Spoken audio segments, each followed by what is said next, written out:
నిన్నగానే మొన్న కోమటిరెడ్డి వెంకటరెడ్డి గారు మంత్రి గారిని ఒక విలేకరు అడిగిండు, సార్ మరి రైతులు బాధపడుతున్న రైతు బంధు పడలేదని ఏమంటారు మీరు అంటే, రైతు బంధు పడలేదు అన్నోళ్ళను చెప్పుతోని కొట్టండి అంటాడు కోమటిరెడ్డి వెంకటరెడ్డి. ఈ అహంకారం కోసం, ఈ చెప్పు దెబ్బల కోసమా మనం ఇవాళ వీళ్ళని ఎన్నుకున్నది? ఆలోచించండి. మరి రైతు బంధు పడలేదు అంటేనే చెప్పుతో కొట్టమంటే, మరి డిసెంబర్ 9 నాడు 2 లక్షల రుణాలు మాఫీ చేస్తా అన్నోళ్ళను, 10,000 కాదు 15,000 ఇస్తా అన్నోళ్ళను, అంతర్జాతీయ వేదికల మీద అబద్ధాలు చెబుతున్న వాళ్ళను చెప్పుతో కొడదామా ఓటుతో కొడదామా ఆలోచించమని చెప్పి నేను కొడతా ఉన్నా. రేపు పార్లమెంట్ ఎన్నికల్లో ఈ కాంగ్రెస్ పార్టీని ఓటుతో కొట్టి, ఓటుతో వేటేసి తప్పకుండా తిరుగులేని సమాధానం చెప్పాలి వాళ్ళ అహంకారాన్ని. ఏమేమి మాట్లాడుతున్నారండి? ఒకవైపేమో 2 లక్షల రుణమాఫీ నమ్మబలుగుతారు, ఇంకోవైపేమో వ్యవసాయ శాఖ మంత్రి తుమ్మల నాగేశ్వరరావు గారు బ్యాంకులకు ఆదేశాలు ఇస్తున్నాడు, రుణాలు రికవరీ చేయండి లేదంటే ఆస్తులు జప్తు చేయండి. ఇదేనా మరి? ఓడ మీద ఉన్నప్పుడు గోడమల్లన్న, ఒడ్డుకెక్కినాక బోడమల్లన్న. ఓడ మీద ఉన్నంతసేపేమో మంచిగా ఎలక్షన్ లో ఓట్ల కోసం మాత్రం తీయటి మాటలు చెప్పినారు. ఇవాళ మాత్రం రుణాలు రికవరీ చేయండి, రుణమాఫీ తర్వాత దశల వారీగా చేస్తాం ఇవాళ డైలాగులు పెడుతున్నారు. అందుకే నేను అంటున్న మోసం కాంగ్రెస్ నైజం గుర్తుపెట్టుకోండి. ఒక్క మహిళల్నే కాదు, ఒక్క రైతుల్నే కాదు, తెలంగాణలోని సంపన్న వర్గాలకు మోసం చేసినారు. మా మైనారిటీ సోదరులు చెప్పినారు, ఏమన్నారు? బీఆర్ఎస్ బీజేపీ ఒకటే, వీళ్ళిద్దరు కలిసిపోయి ఉన్నారు, వీళ్ళిద్దరు అలైబలై చేసుకున్నారు, అందుకే మీరు మైనారిటీలు నమ్మొద్దు అని దొంగ మాటలు చెప్పింది. నేను అడుగుతా ఉన్న తమ్ముళ్ళు, నేను అడుగుతున్న చెల్లెలు, మీరు చెప్పాలన్నా, మొన్న జరిగిన శాసనసభ ఎన్నికల్లో, మొన్న జరిగిన అసెంబ్లీ ఎలక్షన్ లో బండి సంజయ్ నొడగొట్టింది ఏ పార్టీ? బీఆర్ఎస్. బండి సంజయ్ నొడగొట్టింది ఏ పార్టీ? ధర్మపురి అరవింద్లోనే బీజేపీ ఆయన నొడగొట్టింది ఏ పార్టీ?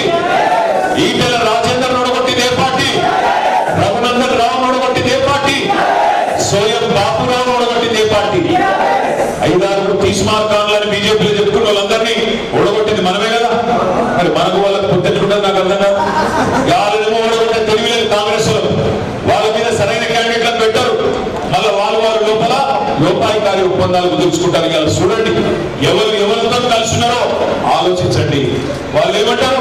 మాట్లాడితే మీ ఆడబిడ్డను అరెస్ట్ చేయలే, కవితను అరెస్ట్ చేయలే కాబట్టి వీళ్ళు వాళ్ళు ఒకటే అని మాట్లాడతారు. నేను ఒకటే అడుగుతున్నా, నిజంగా మనకు వాళ్ళకి ఏమైనా అండర్స్టాండింగ్ ఉంటే, వాళ్ళకి మనకి ఏమైనా పొత్తుంటే అసలు కేసు పెట్టుకుని అమ్మలో కేసు ఉంటుండేనా అసలు?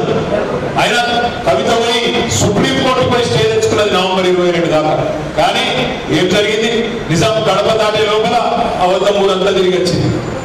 వాడెవడో ముళ్ళన్నా, వీడెవడో పుల్లన్నా యూట్యూబ్ లో చెప్పాలి, అవి మనం కూడా చూడాలి, నమ్మాలి, బట్టలు వత్తాలి, అవి నమ్మి అవి కావాలి. ఒక్కసారి ఆలోచించండి, 1,60,083 మంది యువకులకు ప్రభుత్వ ఉద్యోగాలు ఇచ్చిన ప్రభుత్వం మనది. భారతదేశంలో గత 10 నెలల్లో ఇంత పెద్ద ఎత్తున యువకులకు ఉద్యోగాలు ఇవ్వలేదు. కానీ ఏం చెప్పారు? మన గిరిజన తాండాలలో లంబాడ సోదరులకు ఏం చెప్పిన వచ్చి ఎక్కడ ఉద్యోగాలు లేవు, పిల్లలకు ఉద్యోగాలు లేవు, మనకంటే ఉద్యోగాలు ఇచ్చిన ఒక్క రాష్ట్రం చెప్పు అని చెప్పి రాహుల్ గాంధీని అడిగితే సమాధానం చెప్పాడు, మోడీని అడిగితే సమాధానం చెప్పాడు. ఎందుకంటే వాళ్ళకి తెలుసు ఇంతకంటే ఎక్కువ ఉద్యోగాలు ఇచ్చిన రాష్ట్రం భారతదేశంలో ఎక్కడా లేదు. కానీ వచ్చిండ్రు, తాండాలకు వచ్చి పిల్లల్ని ఎంత ఖరాబ్ చేసి కేసీఆర్ ఉద్యోగాలు ఇస్తలేడు, గిరిజనులకు అన్యాయం చేస్తున్నాడు.